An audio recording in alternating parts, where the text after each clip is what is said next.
Hello everyone, let's discuss today's The Hindu editorial page. The first article is Mandal, Mandya and now Market.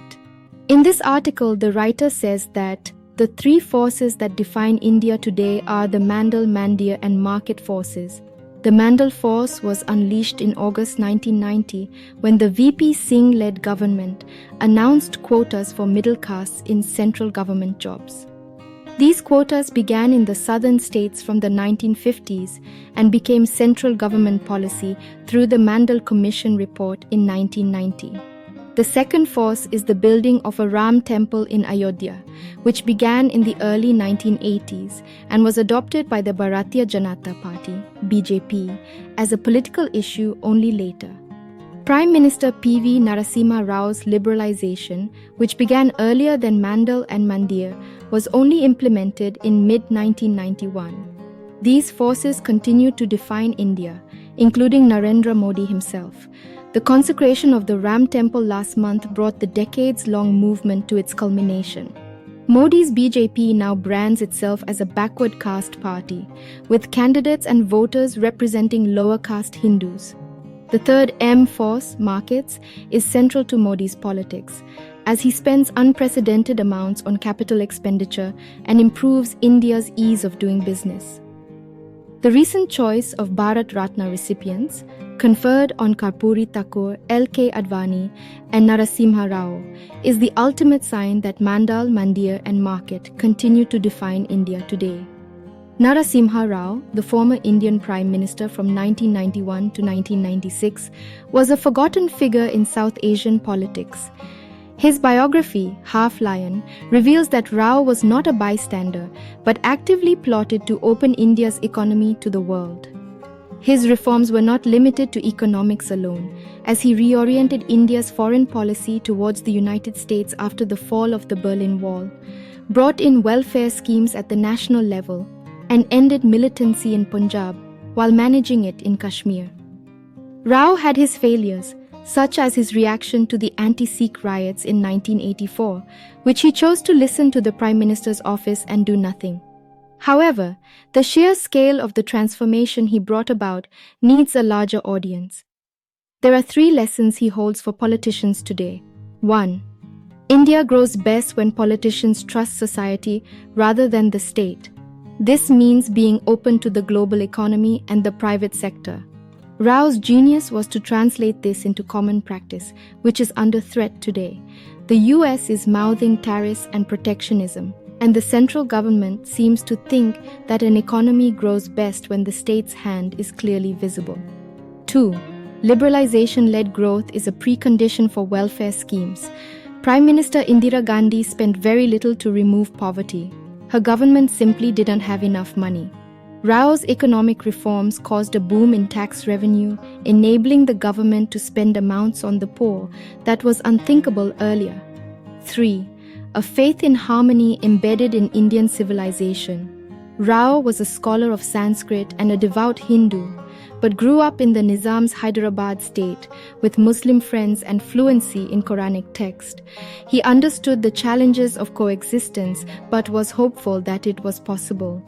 Amidst Narasimha Rao's private papers, he found a copy of the essay Clash of Civilizations by Harvard political scientist Samuel P. Huntington, which painted civilizations at war with one another, particularly Islam with the West. Rao argued that violence was the basic propensity for violence and that there had been many Western examples where violence was the basic propensity. The next article is The Decline of America's Leadership. In this article, the writer says that the traditional strengths of America include its values platform, military power, pivotal position in the global financial system, and as a technology pioneer. However, this is contradicted by authoritative commentators such as Ian Bremmer, Laura Kuenssberg, Andrew Whitehead, Jonathan Friedland, Frank Gardner, Niall Ferguson, and others who argue that the US is already the world's most divided and dysfunctional advanced industrial democracy. The US has shaped the rules-based international system after the Second World War, which was neither centered on rules nor entirely global. The US wars in Afghanistan and Iraq dissipated America's credibility due to its emphasis on military expeditionism. In the West and parts of Asia, open liberalism and globalization made links of community, family, and society brittle, with many feeling excluded from economic progress. Individual freedom was juxtaposed against state, society, and law, and the movements of people have resulted in a backlash against immigration, feeding populist movements. The exercise of power is insufficient to be a dominant geopolitical player. Legitimacy is also necessary. The most powerful leaders still crave legitimacy both at home and abroad. There is now a shift in power equations with challenges to the legitimacy of institutions and leaderships. President Trump and his supporters openly question the validity of the US's electoral system. American soft power, such as its non-government and unregulated entertainment industry, balances some negativity, as do enduring alliances in Southeast Asia and Europe. Moves by China and Russia are determined to maintain their authoritarian regimes and seek to reshape the international system, using trade, pressure, and diasporic ties to obstruct the spread of Western democratic values that have held sway for decades. In parts of Asia and Africa, Western liberalism is often interpreted as a smokescreen for neo-imperialism or an expression of American and European arrogance. US-China security and economic competition is the central issue in the world today and will be potentially dangerous in the years to come.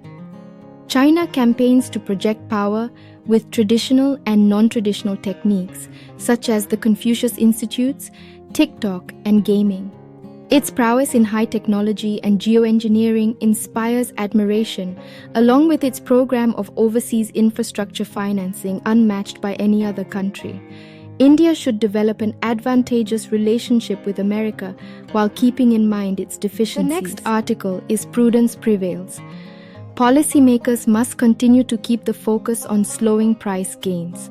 In this article, the writer says that the Reserve Bank of India's Monetary Policy Committee, MPC, has remained committed to its objective of ensuring inflation progressively aligns to the target by keeping benchmark interest rates unchanged and sticking to its stance of withdrawal of accommodation.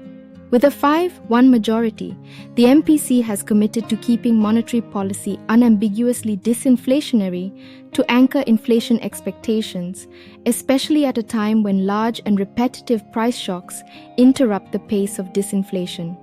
Governor Shaktikanta Das observed that uncertainties in food prices continue to impact the headline inflation trajectory, with the risk that food price pressures could become more generalized and impact broader headline inflation. The majority of the MPC was aligned in prioritizing the battle against inflation, as recent trends in retail inflation have shown. Headline retail inflation rebounded to a 4-month high of 5.69% in December, with food price gains gauged by the Consumer Food Price Index racing ahead to 9.53%. The uncertainty surrounding food price gains has begun to vex policymakers, as there is enough empirical evidence to support an assertion that there are times when food inflation mimics core inflation.